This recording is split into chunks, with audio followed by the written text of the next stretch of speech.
दोस्तों, सावन माह के कृष्ण पक्ष में पड़ने वाली एकादशी को कामिका एकादशी के नाम से जाना जाता है। धार्मिक मत है कि इस व्रत को करने से जातक को सभी पापों से छुटकारा मिलता है और जीवन में खुशियों का आगमन होता है। इस व्रत के दौरान एकादशी का पाठ जरूर करना चाहिए। सनातन धर्म में एकादशी तिथि को अधिक महत्वपूर्ण माना गया है। इस शुभ तिथि पर भगवान विष्णु और धन की देवी माँ लक्ष्मी की पूजा अर्चना की जाती है। साथ ही जीवन में सफलता प्राप्ति के लिए व्रत भी किया जाता है।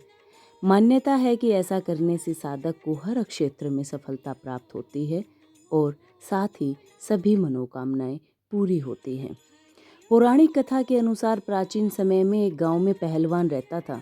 वह दिल का बेहद अच्छा इंसान था, लेकिन उसका स्वभाव बहुत क्रोध करने वाला था। इसलिए उसकी कभी कभी किसी से बहस हो जाती थी।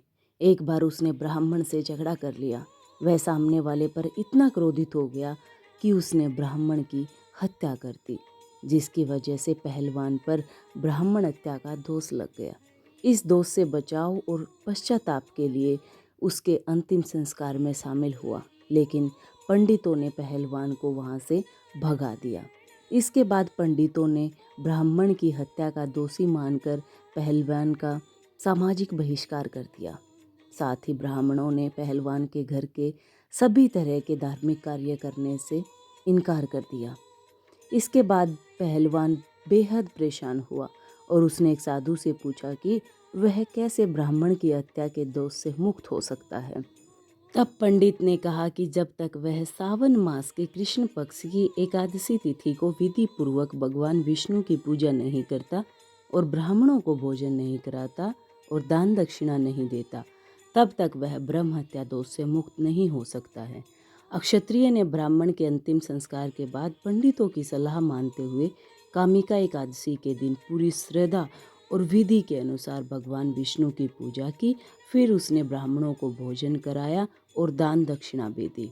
इस तरह भगवान विष्णु की कृपा से वह क्षत्रिय ब्रह्म हत्या दोष से मुक्त हुआ।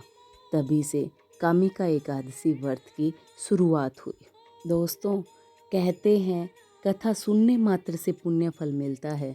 ऐसा कहा जाता है कि सूर्य ग्रहण और चंद्र ग्रहण में केदार और कुरुक्षेत्र में स्नान करने से जो पुण्य मिलता है, पुण्य कामिका एकादशी पर भगवान शिव की पूजा करने और कथा सुनने से मिल जाता है।